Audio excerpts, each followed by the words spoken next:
Aquí comienza el audiolibro dramatizado de la herejía de Horus, el asedio de Terra.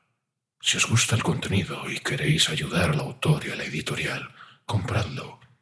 Tendréis un enlace directo en la descripción del vídeo para que podáis hacerlo. Y ahora, a disfrutar de la herejía.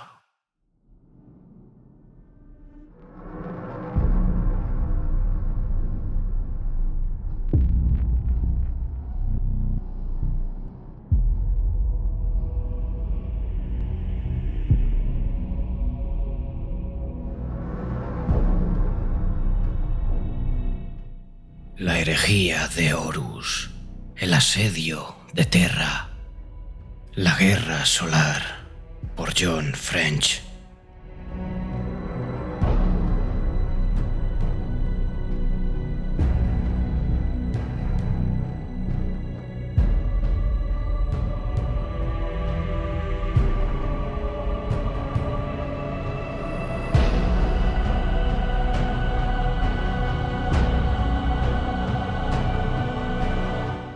Capítulo 3. Sueños y recuerdos. Hijo de Horus, sangre y suerte. Nave prisión Aeacus, alta órbita de Urano. El sueño llegó a Merseide como un ladrón que roba la luz, cerrarle los párpados y sumirla en la oscuridad. Había intentado mantenerse despierta, a pesar de que sabía muy bien que nunca iba a ser capaz de huir de él. Se había quedado mirando la lámpara encerrada del techo de su celda y se había puesto de pie para caminar en un círculo diminuto entre las paredes cada vez que notaba que se le cerraban los ojos. Lo último que quería era dormir, pues el sueño que había tenido la noche anterior le había dejado un miedo gélido en el cuerpo. Loken, el espíritu vengativo. Todo había parecido tan vital, y ella sabía que no se podía hacer caso omiso de los sueños, como si fueran algo insignificante, solo porque no fueran reales. Había pasado años reviviendo sus recuerdos una y otra vez, para tratar de recordar cada detalle que pudiera y aferrarse a ellos. Y en aquellos momentos tenía que esforzarse por no oler la sangre ni oír los gritos. Por tanto, se había resistido al abrazo del sueño y había intentado pensar qué estaba ocurriendo mientras recorría los muy escasos metros de su celda y se quedaba mirando la luz.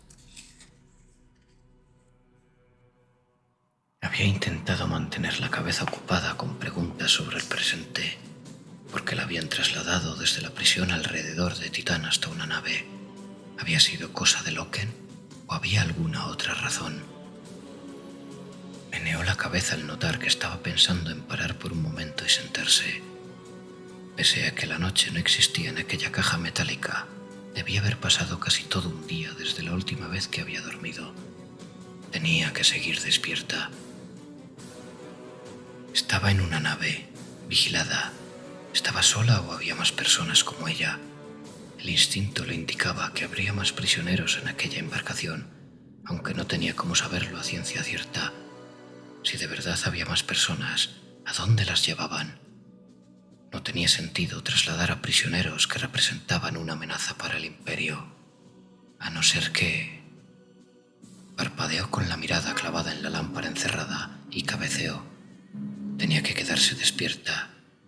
Tenía que... A no ser que... Levantó la cabeza de la almohada y se quedó mirando el techo. Unos pájaros pintados volaban a través de un cielo pintado lleno de nubes y luz solar. Se incorporó. La ventana estaba abierta y un viento cálido soplaba desde el exterior. Olía flores cítricas. Los árboles situados bajo el recinto de la hidrocúpula habían florecido hacía tiempo, por lo que resultaban muy fragantes y estaban llenos de polen y de la promesa de las frutas. Miró a su alrededor durante unos instantes, asimilando la mesita de noche, las estanterías de madera de catula y los vasos de agua a medio beber que quedaban en el alféizar. «No», dijo en voz alta para comprobar si tenía voz. «Esto es un sueño». La brisa que entraba por la ventana perdió fuerza y en la quietud oyó un traqueteo suave y lejano, como si alguien estuviera colocando piedrecitas sobre una capa de plastiacero. Se puso de pie y se acercó a la puerta. Los pasillos de la mansión se abrieron frente a ella conforme siguió en ruido sin mirar a su alrededor.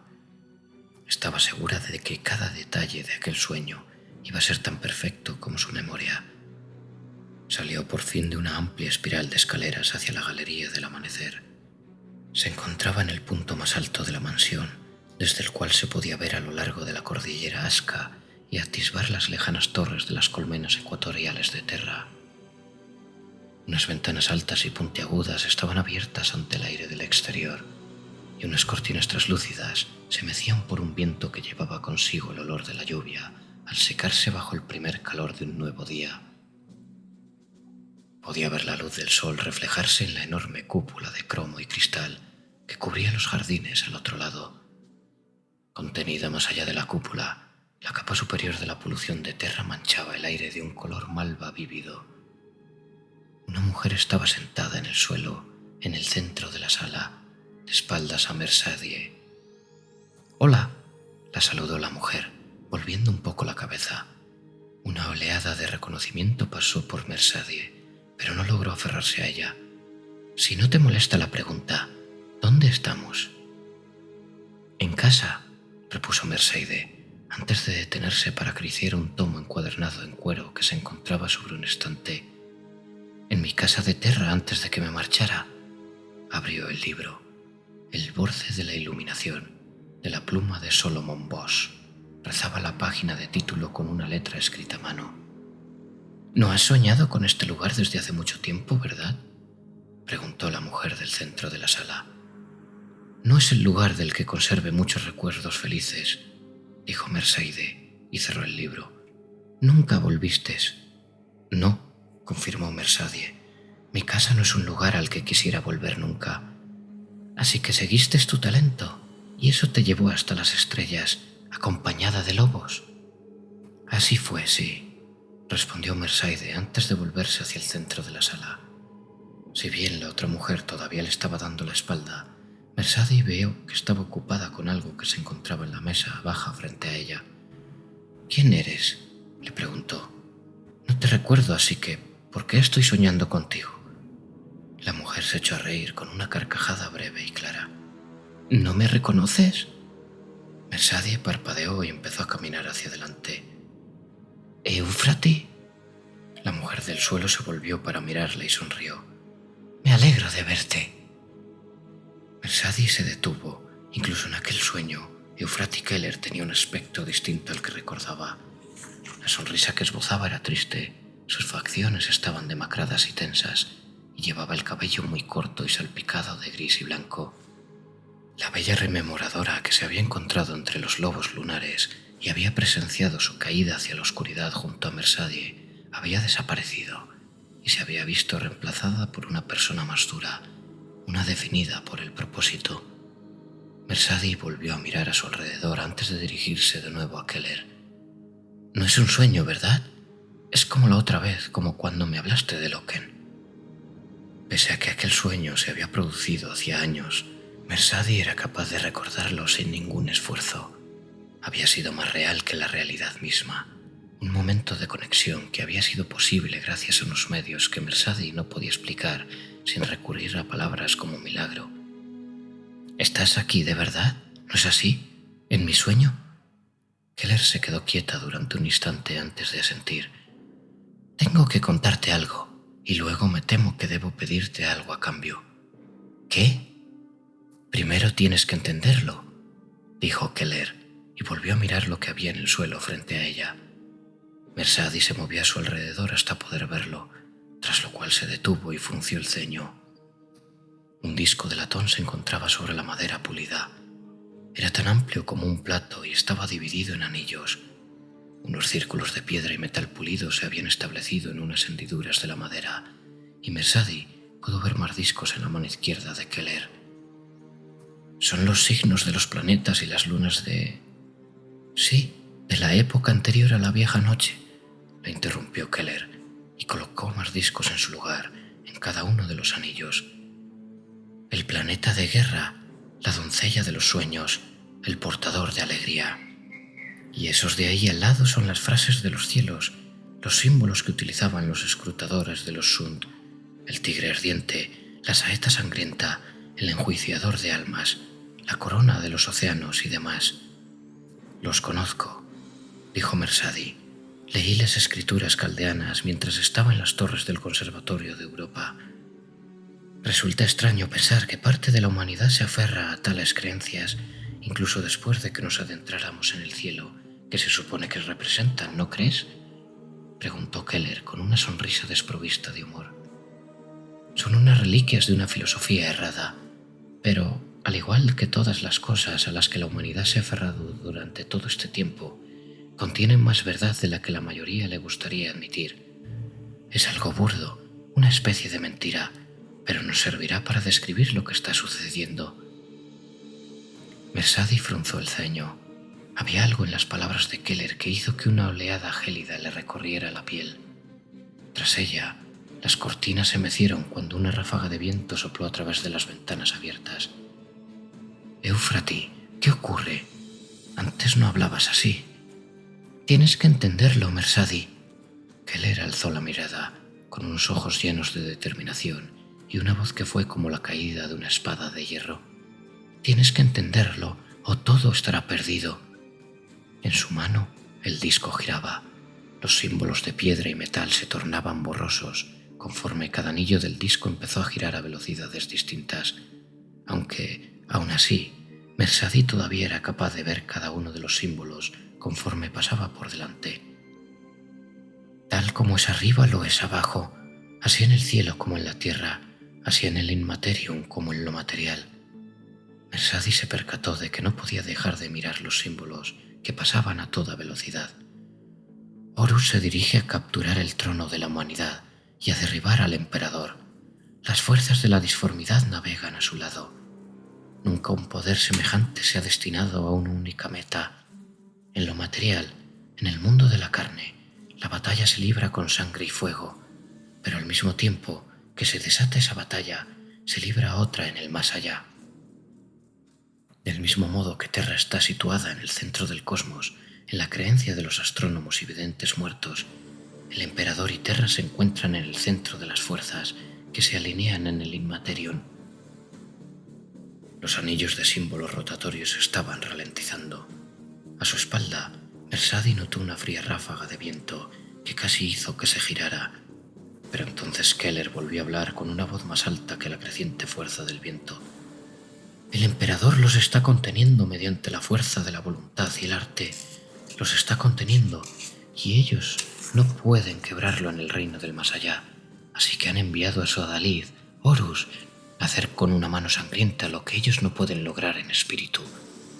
Si las defensas del mundo físico resisten, el emperador podrá mantener las fuerzas de la disformidad a raya. Pero si fracasan, el último anillo del disco giraba más despacio y el viento soplaba con gran intensidad por toda la cámara, de modo que un libro cayó de una mesa y varias de sus páginas se pasaron. Las defensas son fuertes y Rogal Dorn está listo, pero no es capaz de ver el alcance completo de la batalla. Esta no es una batalla de 3 dimensiones, ni siquiera de 4. Se trata de una guerra entre reinos distintos en la que las acciones que se toman en un mundo afectan al otro, en la que los actos cometidos con manos mortales pueden resonar en el más allá. Mersadi estaba observando la disposición de los símbolos del disco de latón. Leyó el alineamiento y sus recuerdos de unos viejos pergaminos que cuando había leído había pensado que no eran nada más que documentos curiosos, le desplegaron el significado en su mente. Leyó las posiciones de los planetas y los significados de cada uno de los símbolos que concordaban con ellos. Alzó la mirada hacia Keller. No es una metáfora, ¿verdad? Estos símbolos no se basan en los planetas, sino que son los planetas en sí. Es un diseño, una alineación ritual. Dejó de hablar. El cristal de las ventanas temblaba y la cálida luz del amanecer se había oscurecido. Marcado con sangre y matanza, tal como es arriba lo es abajo, repuso Keller. Esta es la dimensión que Rogal Dorn no es capaz de ver. Si Horus puede hacer que esto suceda, las defensas del pretoriano no significarán nada. Tienes que hablar con él. Tienes que contárselo antes de que sea demasiado tarde. «¡Recuerda!», gritó de repente. «¡Recuerda lo que has visto!». Entonces los círculos de los símbolos se alzaron ante Mersadi, ya no hechos de piedra y metal, sino que ardían en el aire. Notó cómo se grababan a fuego en su mente y se desplegaban mediante unas inferencias y un significado que era incapaz de comprender, por mucho que se adentraran en ella. «¿Por qué yo?», gritó Mersadi por encima del aullido, que ya no parecía sonar como el viento. La luz estaba desapareciendo del sueño. «¿Por qué me pides que haga esto?». «Porque yo no puedo», repuso Keller, «y porque Rogaldor te creyó antes y volverá a hacerlo. Tú le mostraste la verdad de Horus cuando traicionó al emperador. Te creerá». «Estoy en una celda. ¿Cómo puedo hablar con él?». «Se abrirá un camino», dijo Keller, con una voz más alta que el aullido del viento, cada vez más fuerte. «Pero tú tendrás que recorrerlo». El suelo de la sala estaba temblando y el cielo del exterior se había tornado amoratado y del color del hierro. «Intentarán detenerte», continuó el rostro de Keller en el sueño. «Tantos viejos amigos como enemigos irán a por ti». Un jarrón se volcó en una mesa lateral y sus flores blancas y el agua se desperdigaron por el sueño. «¿Cuánto falta hasta que llegue Horus?», gritó ella. «Ya está aquí». El cristal de la ventana se destrozó y el viento de la tormenta entró con toda su fuerza. Mersadi olió cenizas y fuego y abrió los ojos a un mundo lleno del grito de sirenas.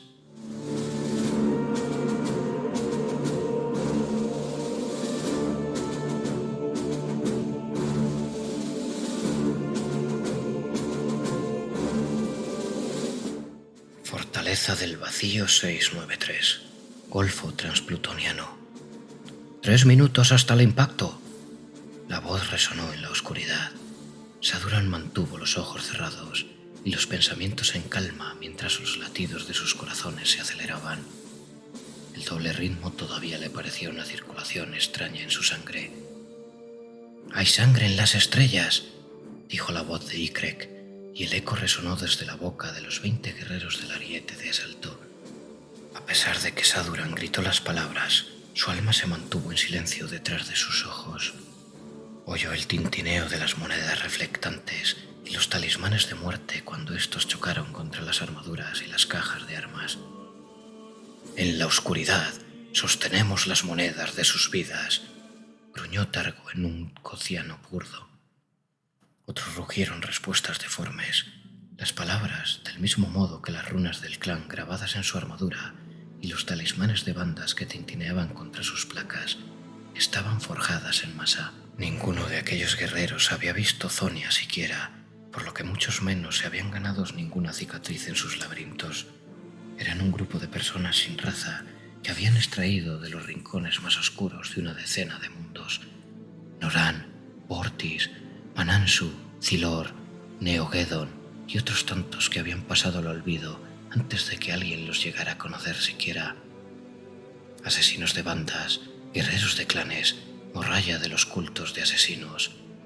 Solo se asemejaban en un aspecto. Todos contaban con la capacidad de sobrevivir a lo que se les había hecho. Los apotecarios y los bioadeptos habían comenzado su producción en grupos formados por decenas de miles. Habían llenado a sus sujetos de drogas y activadores de genes. Miles de ellos habían muerto en aquellos primeros minutos, tras lo cual habían sacado sus cuerpos de las filas y los habían arrastrado hasta los centros de fundición. El proceso había continuado sin ninguna pausa. Les habían hecho incisiones, otorgado implantes e inyectado y llenado los cerebros de información mediante las estructuras hipnóticas. Y cuando dejaban atrás cada uno de los pasos, otro grupo de carne ocupaba su lugar previo. Muchos de ellos murieron, los restantes sobrevivieron, crecieron y se amoldaron a la forma de marines. Una vez que acabó todo, cuando los vincularon a armaduras y les hicieron jurar lealtad a la Legión, se habían convertido en hijos de Horus, guerreros de una guerra que no habían visto empezar y que seguramente iba a terminar mucho después de su muerte. Muchos de los nuevos hijos de Horus adoptaron las tradiciones de los guerreros que se habían creado antes al de la tradición al emperador y se envolvieron de aquellos avalorios, niños que imitaban a los adultos con la esperanza de encontrar un modo de sentir que formaban parte de ellos. El zoniano era el idioma de aquellos guerreros y los emblemas de sus bandas eran las señales de estatus. Los cultos de guerreros proliferaron entre las filas de los recién nacidos, los hijos del ojo, los matarifes, los hermanos del séptimo cuervo y más, todos ellos mezclados con los rituales y las culturas destrozadas de aquellos mundos que habían proporcionado aquella carne fresca a la legión. A pesar de que Saduran pronunciaba las palabras y llevaba las marcas como los demás, a él no le hacía falta la tranquilidad de pertenecer a un grupo. Era capaz de ver aquel universo y aquella época por lo que eran en realidad, una era de crueldad y asesinos, y no le hacía falta ninguna marca para saber cuál era su lugar en él. 30 segundos, preparaos, dijo la voz del piloto. Saduran abrió los ojos. El color rojo y azul del visor de su casco le llenó la visión, y cree que estaba sentado en el lado opuesto a él, con su volter atado a su arnés, y una pluma roja se encontraba en lo alto de su casco con remaches. El sargento se golpeó el pecho con el puño cuando el propulsor del ariete de asalto se encendió. ¡Por el señor de la guerra! Un grito vibró a través del fuselaje cuando la magna fusión se activó. El impacto del ariete sacudió a Saduran con una fuerza suficiente para partir huesos. Se quedó ciego durante un segundo cuando la fuerza G le drenó la sangre de los ojos. Entonces su arnés magnético se liberó y empezó a correr hacia adelante con la cubierta resonando bajo sus pies. Se le aclaró la visión a un tiempo para ver la cabeza de Ikrek se desvanecía. Unos fragmentos de ceramita y de hueso chocaron contra la armadura de Saduran. El estruendo y las explosiones de los cañones pesados, el doble latido de sus corazones cada vez más deprisa. Un proyectil golpeó el cadáver de Ikrek según caía. Saduran esquivó hacia la izquierda con su volter en las manos. Otro proyectil golpeó al legionario que corría tras él. El guerrero soltó un grito ahogado al caer. Las runas de objetivos parpadeaban de color rojo por todo el campo de visión de Saduran. Disparó. Se encontraba en una intersección abovedada entre 3 amplios pasillos. El aire surgía de los bordes de la brecha que había tallado el ariete de asalto a través de la pared exterior. Las compuertas blindadas ya estaban cayendo en las bocas de los pasillos y un cañón automático había descendido de una trampilla situada en el techo. Una máquina esclavizada protegida con placas de ceramita que hacía llover proyectiles sobre Saduran y su escuadra sin cesar. ¡Atravesad las puertas!, gritó Saduran al tiempo que le devolvía el fuego al cañón. Unas explosiones detonaron en sus placas de blindaje y la metralla salió disparada de él, unos microfragmentos que cayeron sobre el casco de Saduran como si de granizo se tratase. El cañón rotó para rastrearlo a él. 4 de sus compañeros de escuadra corrieron hacia las compuertas que se cerraban. El cañón desvió su atención de Saduran para tallar unos amplios agujeros en 2 de ellos.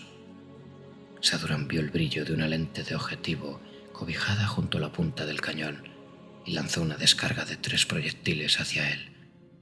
El cañón empezó a rotar y a disparar a ciegas, y sus proyectiles se clavaron contra la cubierta y las paredes. Si bien todavía no se habían encontrado con ninguna tropa, éstas estaban en camino. Aquel lugar era uno de los fuertes estelares que protegían los accesos a Plutón y los volúmenes que rodeaban a la puerta cazónica. Al igual que todos los demás, era del tamaño de un crucero de batalla, un coloso de 3 kilómetros de largo, hecho de piedra y metal, y repleto de baterías de artillería y generadores de escudos de vacío. Hacía falta un grupo de batalla entero para acabar con cada fuerte, y eso con varias bajas de naves. Aún así, tenían naves de sobra, cientos de ellas, y si lograban capturar aquel fuerte, este podría proteger un pasaje hacia las fortalezas lunares de Plutón, a través del cual podrían adentrarse los demás navíos. Por tanto, Un batallón de hijos de Horus recién nacidos se habían desplegado por allí para capturar el fuerte estelar a través de las espadas y la sangre. Era algo similar a clavar una cuña en una esfera de piedra. Si se clavaba lo suficiente, la esfera se resquebrajaba y se acababa partiendo. Dos de los hermanos de escuadra de Sadurán alcanzaron una de las compuertas blindadas antes de que se cerraran.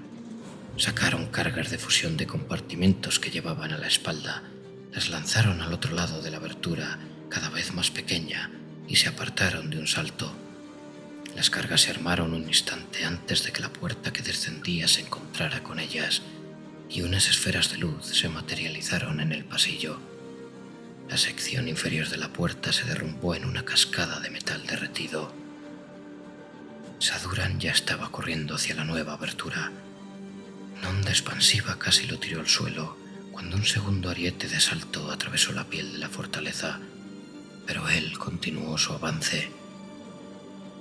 El fuego láser atravesó el pasillo en su dirección. Vio una barricada establecida a lo largo de este, con unos cañones de armas que sobresalían por encima de una placa de plastiacero. Un conjunto de disparos lo alcanzaron en la hombrera y el brazal izquierdos, lo cual arrancó unos trozos de ceramita después de que quedaran resquebrajados. Oyó gritos cuando su escuadra atravesó la abertura a sus espaldas.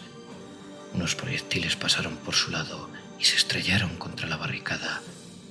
Gritos de guerra en cociano burdo se alzaron por encima del ruido de los disparos.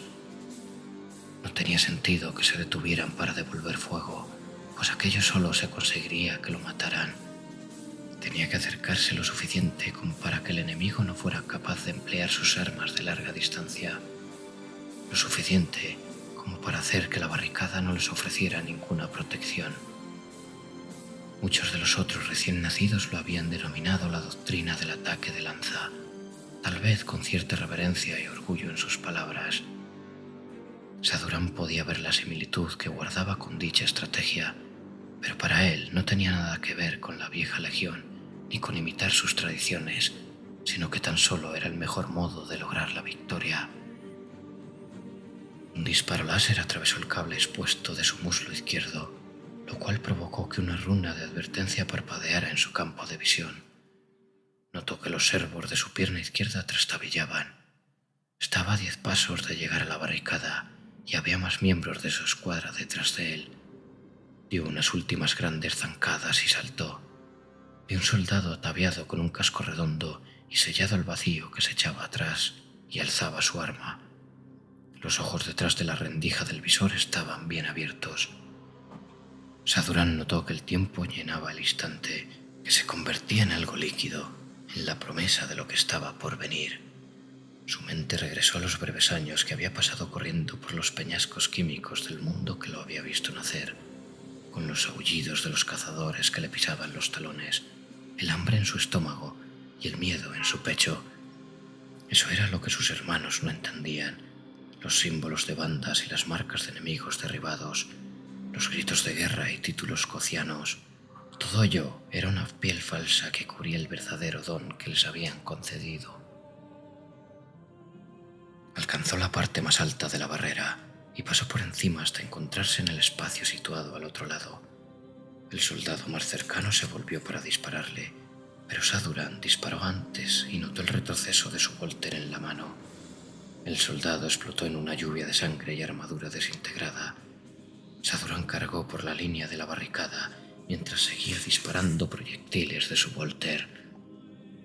Un soldado, más valiente que los demás, trató de apuñalarlo con una bayoneta de cadena.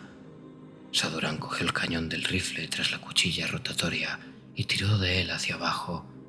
Los brazos del soldado se partieron y su grito se alzó y se silenció cuando Sadurán estrelló al humano contra el muro de la barricada. La sangre cubrió el suelo mientras los disparos pulsaban entre el humo.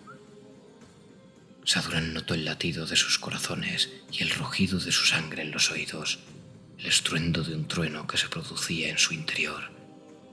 En aquel momento era cuando renacían de verdad, cuando la piel de sus respectivos pasados desaparecía. No bajo las cuchillas del cirujano ni durante los cambios genéticos que se habían forjado en su carne, sino en aquel lugar sumidos en el calor y el hedor de la batalla. Allí renacían. Una oficial surgió del humo en su dirección, con una brillante espada de energía en la mano. Saduran se percató de que sonreía al ver la electricidad que surgía de la hoja de la humana. Aquello era alegría y gloria, la vida en el filo de un abismo. La oficial se abalanzó sobre Saduran y él se hizo a un lado y cambió la sujeción de su arma para dispararle a quemarropa en el estómago. Su Volter emitió un chasquido al haberse quedado sin munición y la hoja se clavó en el aire donde él había estado un instante antes.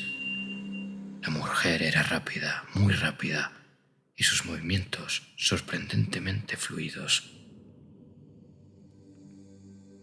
Saduran dio un puñetazo hacia adelante, pero la oficial apartó la espada y le asestó una estocada en el antebrazo.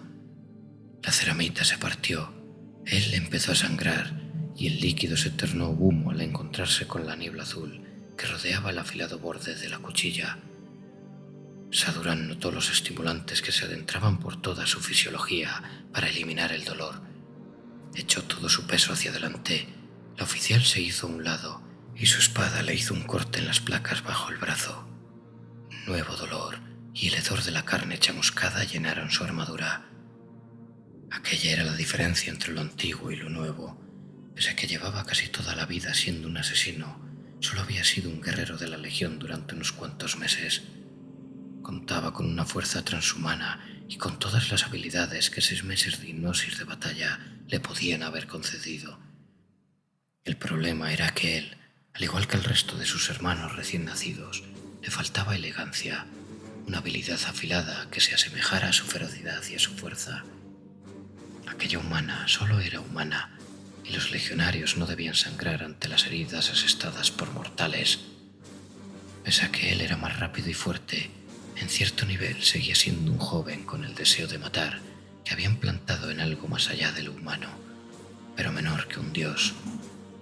Soltó su Volter y sacó la cuchilla de combate de su cinturón.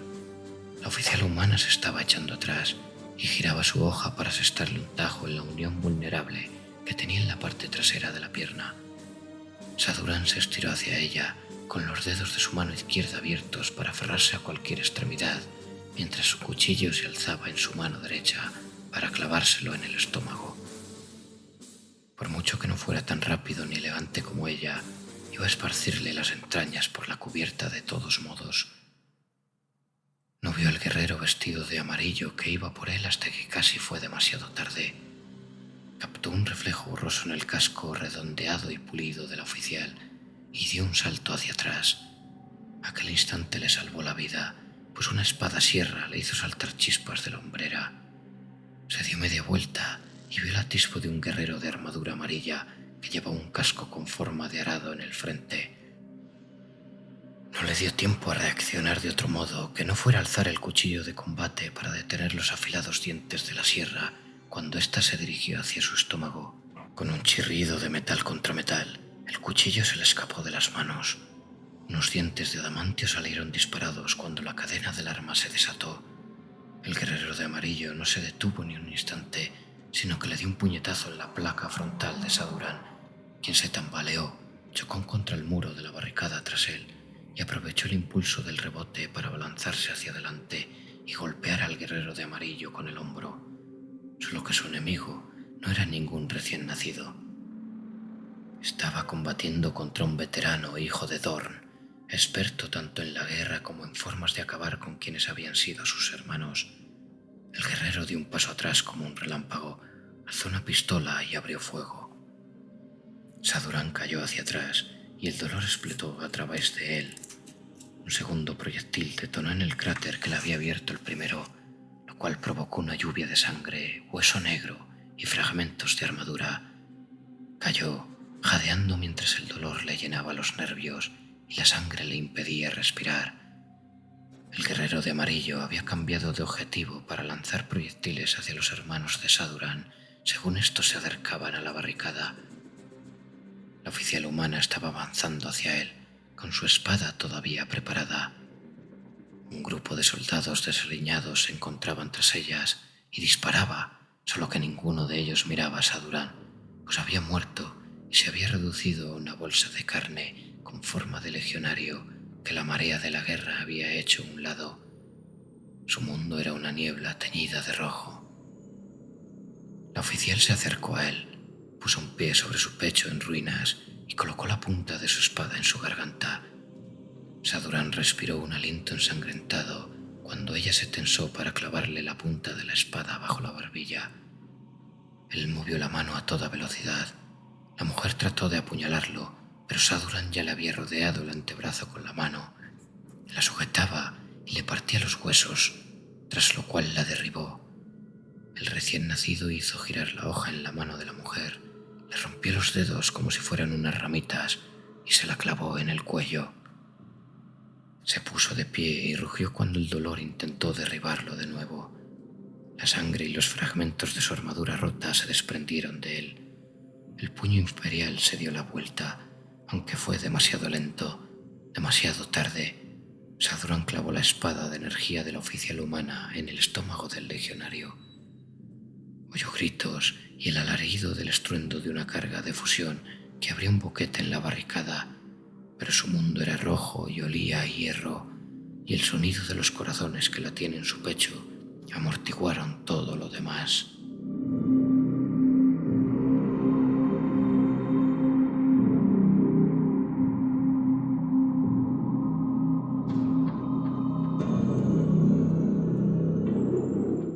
Nave prisión a Aeacus, alta órbita de Urano. Mercedes se despertó y se puso de pie conforme la celda se llenaba de luz roja. Las sirenas aullaban, el suelo temblaba, todo temblaba. Unos disparos y proyectiles que rebotaban resonaron a través de la puerta de la celda. Dio un paso atrás. La puerta se abrió con fuerza hacia adentro y tuvo unos segundos para ver a un guardia de armadura roja y máscara plateada que alzaba una pistola. Los agujeros de su cañón negro se tornaron amplios en su visión. La cubierta se inclinó. Mercedes se estrelló contra una pared cuando la sala se dio la vuelta. La pistola del guardia se disparó por sí sola y el proyectil y el sonido llenaron el ambiente. Chocó contra otra pared y notó que el aire se le escapaba de los pulmones. El guardia se tropezó en la puerta, con los brazos y la pistola dando sacudidas. La sala volvió a darse la vuelta. Mercedes se alzó de la pared, flotando y arañando el aire. El guardia chocó contra una pared y rebotó, y unas perlas rojas de sangre salieron despedidas del borde inferior de su máscara. Mercedes chocó contra él. La pistola se volvió a disparar, y el brazo del guardia tiró de él hacia arriba con un crujido de huesos al romperse por culpa del retroceso. El proyectil rebotó en el suelo y las paredes. Mercedes soltó un grito al notar que algo se le clavaba en la espalda. El guardia estaba dando vueltas con las extremidades inertes y la sangre surgiendo de él en esferas. Mercedes no dejaba de dar vueltas, y la puerta abierta, el techo y las paredes pasaban por delante de ella. La gravedad volvió a ejercer su fuerza y la lanzó al suelo. El guardia aterrizó sobre ella en un embrollo de extremidades. Mercedes soltó un grito ahogado. Las sirenas continuaron con su alarido y sumieron el mundo en un color rojo. Trató de quitarse al guardia de encima y sus músculos, desperdiciados durante 7 años de confinamiento en espacios cerrados, se quejaron. El guardia sufrió un espasmo y soltó un borboteo húmedo desde su máscara de cromo resquebrajada. Mercedes empujó con todas sus fuerzas y logró inclinarlo hacia el suelo antes de hacerse a un lado. El guardia estaba sufriendo convulsiones y vomitaba. Miró hacia la puerta y la luz roja que parpadeaba al otro lado. Oía gritos por encima del ruido de las alarmas. «Tienes que hablar con él», siseó la voz de Keller en sus pensamientos. Se impulsó para ponerse de pie y dio un paso hacia la puerta. resolló el guardia. Mercedes titubeó antes de dar media vuelta. «Por favor», le dijo. Pudo oír el dolor en la voz del hombre y vio un atisbo de su rostro a través de la máscara rota. Era joven, la sangre le caía por los labios y sus ojos grises estaban clavados en ella. Dio un paso hacia el guardia, quien no apartó la mirada. Alzó su arma. Era una pistola y el cañón era un círculo negro que la miraba. Tuvo tan solo un instante para darse cuenta de que él debía de haber estado tratando de sacarla cuando ella lo había empujado. Vio cómo el esfuerzo lo hacía torcer el gesto cuando empezó a apretar el gatillo. Mercedes volvió a lanzarse hacia la puerta y una bala golpeó el marco. Giró sobre sí misma y se echó atrás un instante antes de que otra bala impactara contra la pared, justo por encima de ella. Se aferró a la puerta de la celda mediante su palanca de cierre y la cerró con fuerza. Entonces se puso de pie y salió corriendo, y sus pies descalzos resonaron contra el suelo de rejilla conforme otras balas golpeaban el plastiacero tras ella. Pasó por delante de más celdas. Algunas de ellas estaban abiertas y unos cadáveres rojos y húmedos yacían en el suelo del interior. Oyó unas manos que golpeaban y unos gritos amortiguados que salían de otras celdas. El suelo dio otra sacudida. Vio una puerta sellada al final del pasillo en el que se encontraba, con unas franjas amarillas y negras pintadas en el marco. Estaba a 30 pasos de ella. Titubeó antes de seguir corriendo. La puerta amarilla y negra se abrió de sopetón y Mercedes se quedó paralizada. Unos guardias de armadura roja y negra que llevaban máscaras plateadas entraron a través de ella conforme las luces de alarma destelleaban en sus visores. Los gritos llenaron el ambiente. Mercedes vio un espacio más amplio al otro lado de la puerta, un lugar metálico y una luz parpadeante que llenaba una intersección amplia y abovedada. ¡Ayuda!, exclamó una voz junto a ella. El primer guardia que había pasado por la puerta tenía un arma de 4 cañones en los brazos. Mercedes tuvo tan solo un segundo para ver su propio reflejo en la máscara del guardia. No tenía dónde ir, ningún lugar en el que esconderse. El espacio al otro lado de la puerta amarilla y negra se desvaneció. El chirrido del metal al partirse atravesó el ambiente. El guardia de los 4 cañones salió volando por la puerta como si hubieran tirado de él con una cuerda. Mercedes se lanzó hacia una celda abierta a su izquierda. Un viento aullante se adentró en el pasillo. Se aferró al borde de una puerta cuando la cubierta volvió a inclinarse y soltó un grito porque todo su peso tiraba de su brazo. Varios restos salieron despedidos por su lado. Donde antes se había encontrado el final del pasillo, en aquel momento solo había luces de estrellas y fuego. Se quedó mirando al exterior por un segundo, incapaz de apartar la vista. Podía ver el orbe azul pálido de un planeta flotando contra un mar de estrellas. Unas formas relucían en la oscuridad, pues la luz se reflejaba en los cascos y las proas de las naves y de las torres de las estaciones de vacío. Era una imagen bella, tan serena como aterradora. El fuego se esparció por todo el paisaje. Unas explosiones se materializaron como de la nada y unas líneas de llamas y energía trazaron un entramado por todo el vacío. Un fragmento de escombros giró sobre sí mismo por la abertura y tapó el planeta y las estrellas. El polvo se esparcía hacia el vacío desde el metal arrancado. ¡No! El pensamiento apareció en la mente de Mercedes. No es polvo, son personas. Una compuerta blindada de emergencia se cerró ante la abertura y el aullido del aire que escapaba del pasillo se detuvo, aunque las luces rojas de alarma todavía brillaban con un ritmo sincopado. Ya no se oían las sirenas. Unos copos de ceniza flotaron más allá de Mercedes mientras se quedó colgada, jadeando, y la sangre se drenaba de las puertas de las celdas abiertas en el pasillo sobre ella para gotear contra la pared que tenía debajo, como si de lluvia se tratase.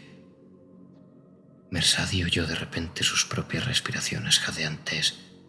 La gravedad volvió a ejercer su fuerza y el pasillo se equilibró una vez más en una posición casi recta. Se estrelló contra el suelo y se volvió a poner de pie. La tranquilidad repentina fue peor que el ruido al que había reemplazado, como si alguien la hubiera sumergido en el agua y estuviera esperando a que se le agotara el oxígeno.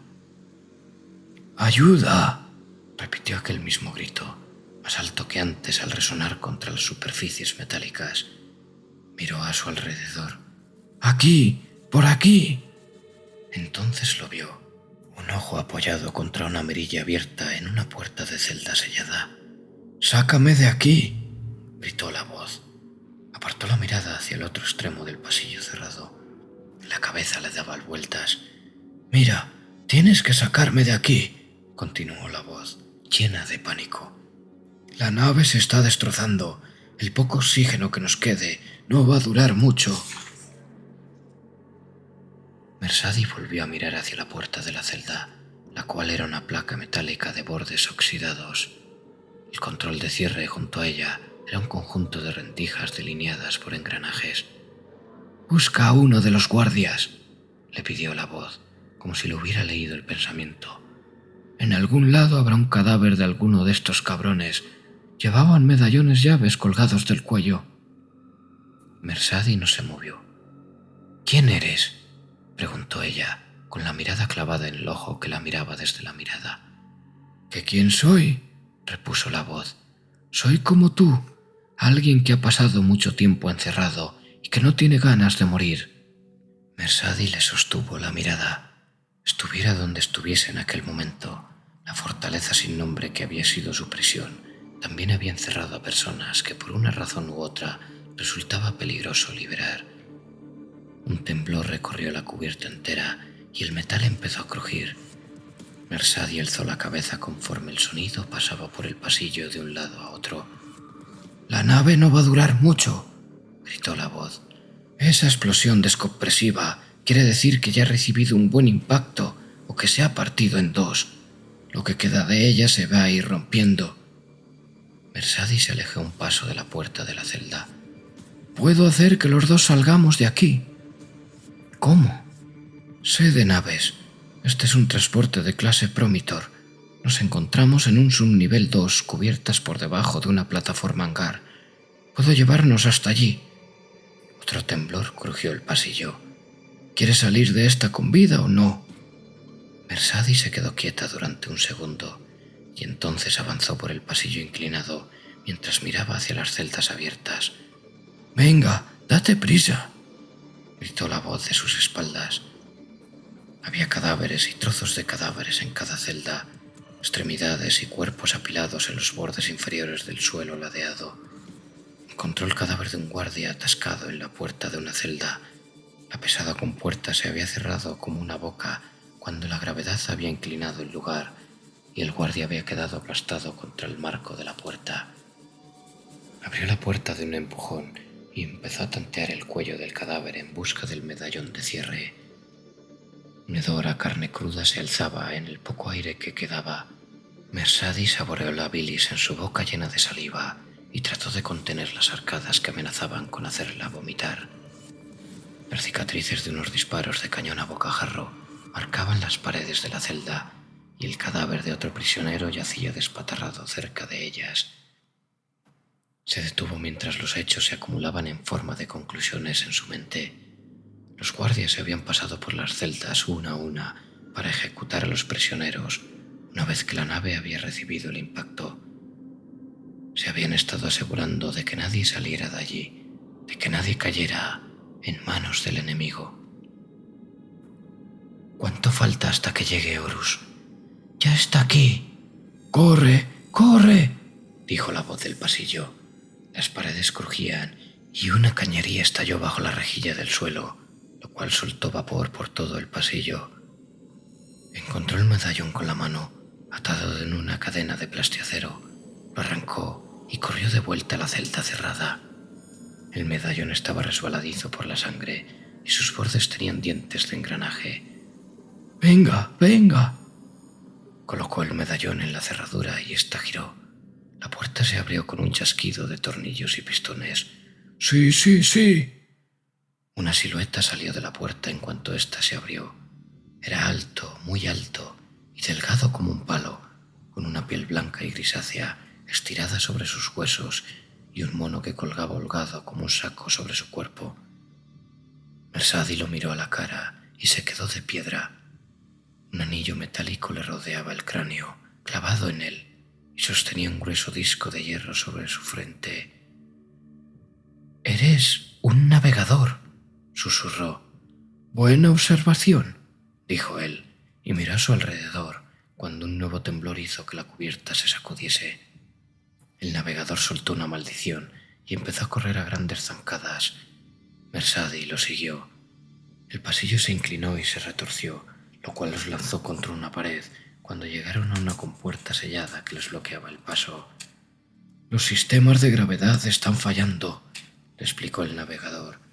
Mersadie se impulsó para ponerse de pie y tiró de él para ayudarlo a hacer lo mismo. El brazo del hombre casi le pareció frágil en su agarre. «No queda mucho para que se derrumbe la estructura. ¿Cuánto nos queda para llegar hasta el hangar?», le preguntó Mersadie. La cabeza le daba vueltas. «Unos 10 minutos, quizás», repuso el navegador, antes de volver a ponerse a correr. «Eso sí, es que hay alguno. Pero has dicho...» «He dicho que sé de naves. Si este coloso de muerte tiene una disposición estándar, y si las cubiertas de debajo de esta no se han llenado de fuego ni se han fundido, debería haber un conducto de montacargas unos cuantos giros más allá de esta puerta». Mersadie colocó el medallón llave en la cerradura de la compuerta y esperó que la fórmula que le había sonreído hasta entonces volviera a hacerlo. Unas luces parpadearon de color verde apagado en la consola de las cerraduras, tras lo cual la compuerta se abrió un poco y las luces verdes se desvanecieron de nuevo. Mersadie empujó la compuerta y notó que los servos de las bisagras cedían, sin energía. Se encontraron frente a una estrecha abertura. Se apretujó para entrar en ella y el navegador la siguió. Unas tenues luces amarillas de emergencia llenaban el amplio pasaje al otro lado. Mersadie olió el humo y el plástico quemado y continuó avanzando al mismo ritmo de las zancadas del hombre. «Claro que todo eso imaginando que no haya nada que vaya a intentar matarnos hasta que lleguemos al hangar», dijo él. Unos disparos atravesaron la oscuridad. Mersadie se escondió contra una pared y se agachó cuando una silueta apareció ante ellos. Pasó rozando el suelo con patas arácnidas de cromo y un arma montada sobre su espalda. Ráfagas de fuego láser ardían de aquella máquina conforme avanzaba. El navegador se había hecho un ovillo contra la pared del pasillo y se había llevado las manos a las orejas con fuerzas. «¿Eso es el montacargas?», gritó Mersadie, tras ver un hueco marcado con franjas, situado en una gran abertura a 15 pasos por el pasillo entre ellos y la máquina araña. «Está en el lugar apropiado, pero...» Mersadie echó a correr, medio agazapada, hacia la puerta que conducía a la plataforma de montacargas. Los disparos láser se desperdigaron por la cubierta tras ella. Llegó hasta la abertura y se lanzó a través de ella. La plataforma montacargas se meció bajo su peso. «¡Venga!», le gritó al navegador. La máquina araña se había detenido, pues su arma trataba de rastrearla para asestarle un disparo certero. El navegador echó un vistazo hacia arriba y salió corriendo a toda prisa en su dirección, con las manos todavía en las orejas. La máquina araña hizo rotar su arma y abrió fuego, y los disparos láser dejaron unos charcos brillantes en las paredes.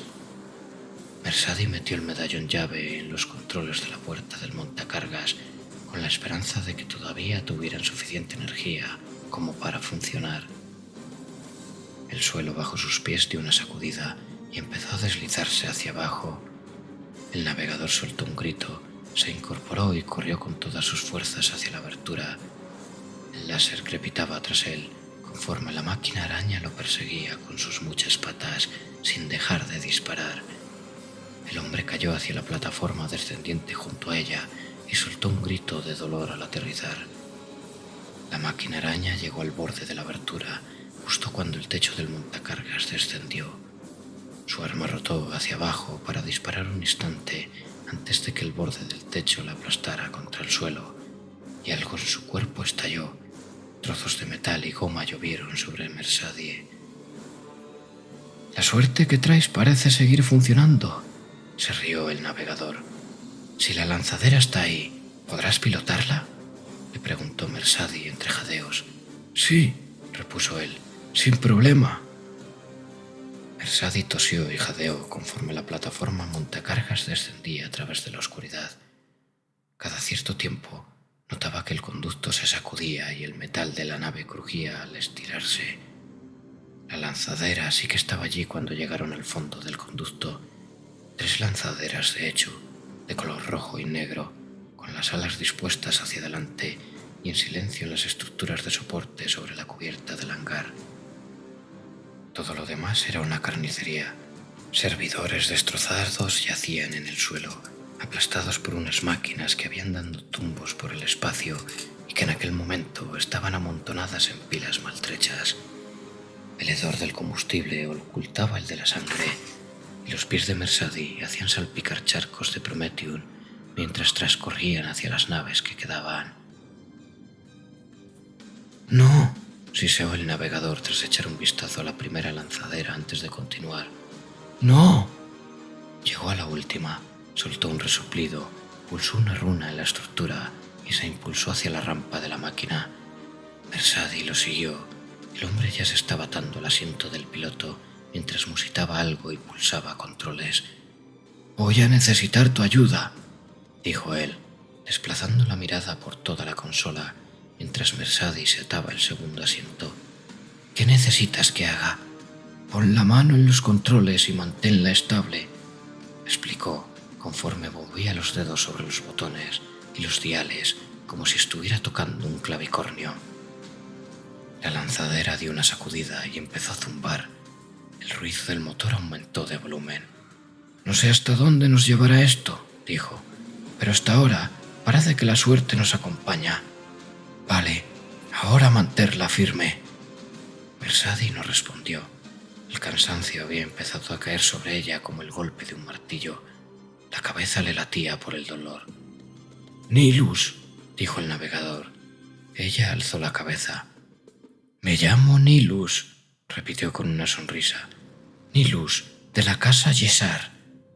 Pulsó un control.